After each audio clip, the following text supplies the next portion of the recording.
This looks like a job for Superman. Hey guys, Rez the Collector here with another action figure review. Today we're taking a look at the Justice League War Superman. Now I know this guy came out a while ago, and I'm really backlogged on my reviews. So I know a lot of you guys have seen this guy already. You've seen some of the bigger, better reviewers do it, like Stewart, and I'm sure some of the other big guys, probably Shartimus. All those guys have probably done it. Well, here's my take on it. He's a good priced figure. You can generally find this guy anywhere from like $15 to $20, depending on where you're looking. It's a stylized figure. It's not really well based off of the artwork in the animated movie. And the animated movie was good. I really enjoyed the movie. And Superman's look fluctuates throughout that movie from huge to really, really huge. There are parts in that movie where he is just massive. Mostly the end comes to mind when they're standing there with the president and, you know, they're being applauded and all of this for saving the day. He is just massive in that scene. And he definitely, though, in the movie doesn't really look anything like this figure. A lot of people have torn this figure apart, and it's not my favorite figure, of course, but it's not that bad. It's definitely not going down as like a worst figure of the year. That unfortunately is going to be another Superman figure, but we'll get that back to that another time. The biggest problem everybody has had with this is the face. The belt is pretty accurate to the movie, but the cape I don't think looks like the movie very much. And then of course he's got these panel lines here, the light blue panel lines, which there's no reason for those whatsoever. I could see it on, say, Lantern or Flash, where they're supposed to be like glow in the dark, but his don't. So I don't know why they included him with the figure. They don't glow in the dark at all. My display cases are very well lit, as you guys have seen. And when the lights go out, those lines do not light up at all. Now I do have another glow in the dark figure. I've got the DC Direct glow in the dark Spectre figure. And let me tell you, when the lights go out, Spectre lights up. So definitely no rhyme or reason for why he has those light blue panel lines. Even if they did light up, even if they were done with a glow-in-the-dark paint, there'd still be no reason for it. He doesn't have it in the movie. There's no reason for Superman to have glow-in-the-dark panel lines. None whatsoever. So, yeah, I don't like that about the figure. I wish that, and he didn't have it in the movie, but any figure that doesn't have an S in the back automatically takes a hit in my book. Even if the figure is extremely comic accurate, like, say, the Blackest Night Superman, or the Red Sun Younger version of Superman, neither one of those have S's on the back, or the Earth 2 Superman. Well, the Earth 2 Superman actually has the S in the back in the comic, but the other two I mentioned don't.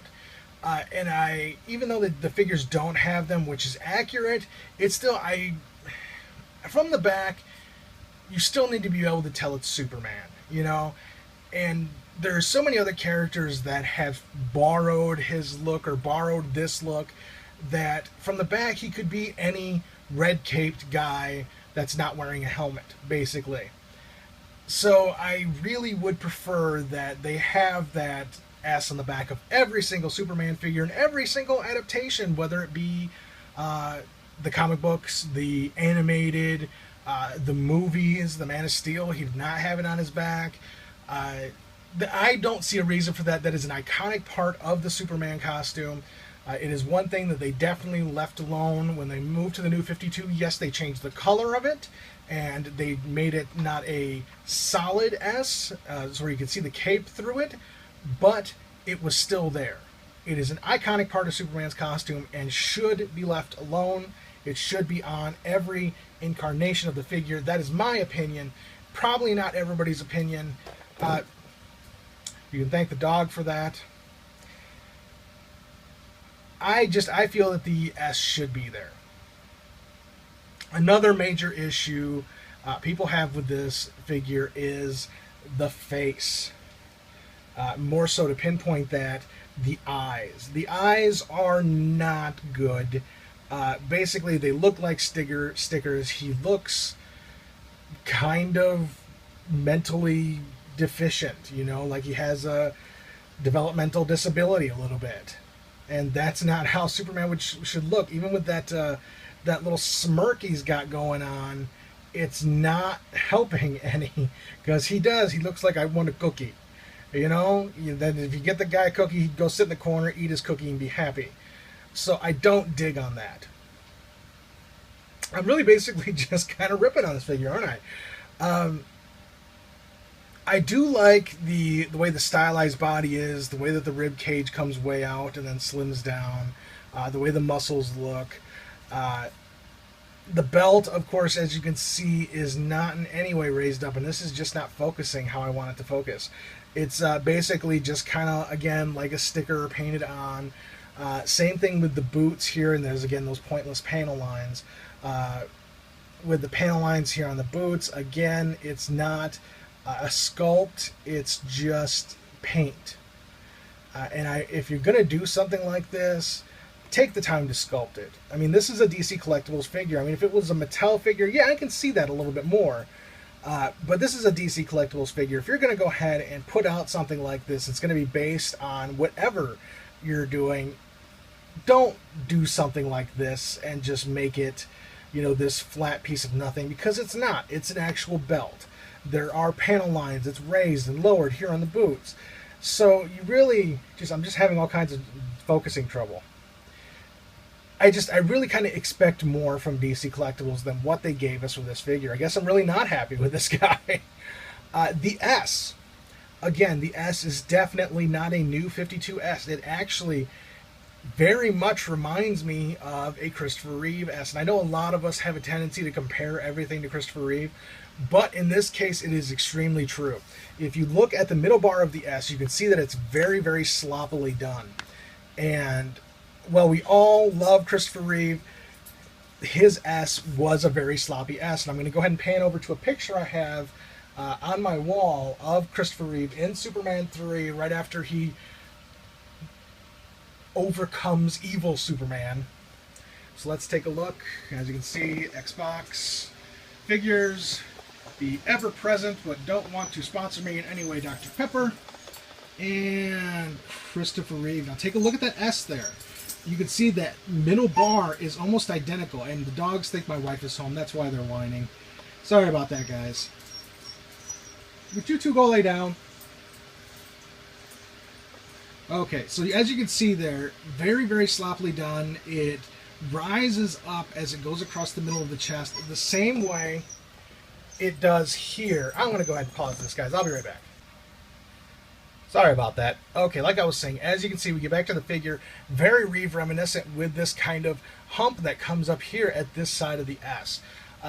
The bottom part right here is not real reminiscent of it, as that actually comes up into, again, a kind of a sloppier looking end of the S in the Reeve.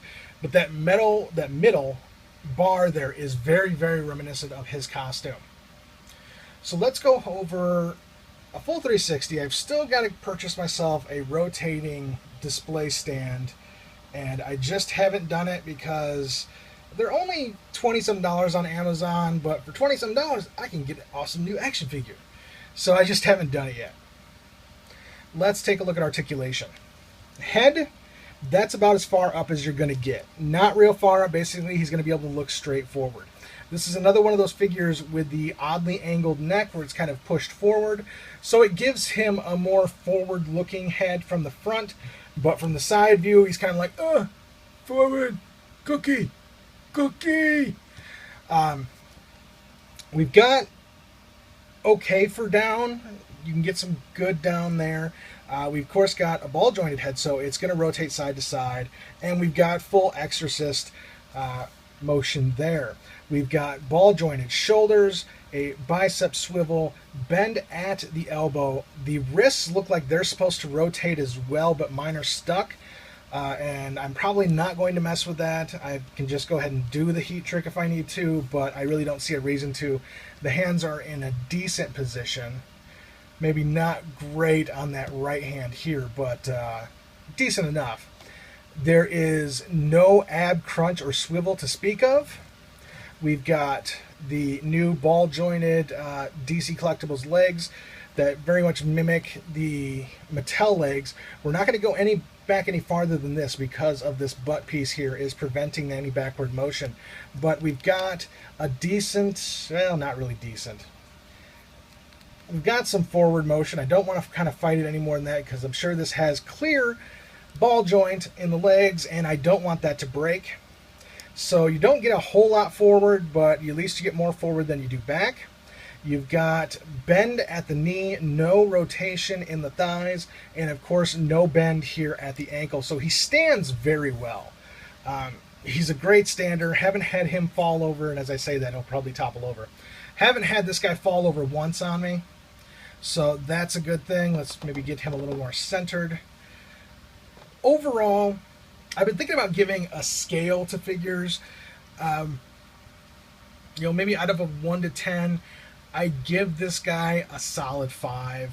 He's not going to wow anybody, and that much is for sure, but he's not complete crap either. He has issues, but they can be overlooked. It is a new 52 look. It is a DC Collectibles figure.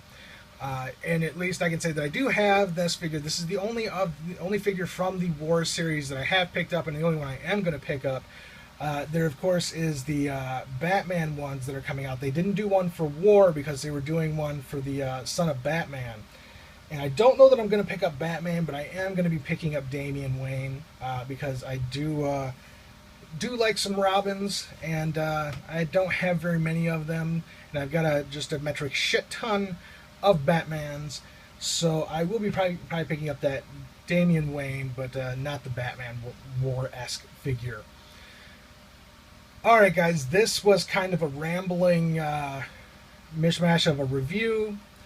I know it's been a while, I apologize, and I'm not coming back strong with this one, but we do have some amazing stuff coming up.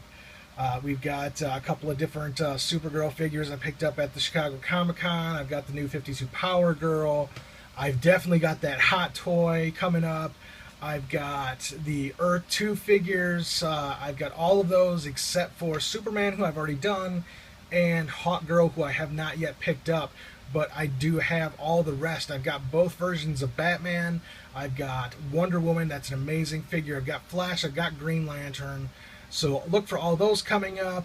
I've also got the Red Sun figures. I've still got the Capullo Nightwing. I've got a lot of figures coming up to be reviewed. The Supergirl statue, that's coming up too. So I've got a lot of stuff coming, guys, and I'm going to try and get out a few reviews over this long holiday weekend. So be checking back for those. Of course, my name is Tony, or Rez the Collector. I want to thank you very much for watching. Please rate, comment, and subscribe, and you have a very nice day.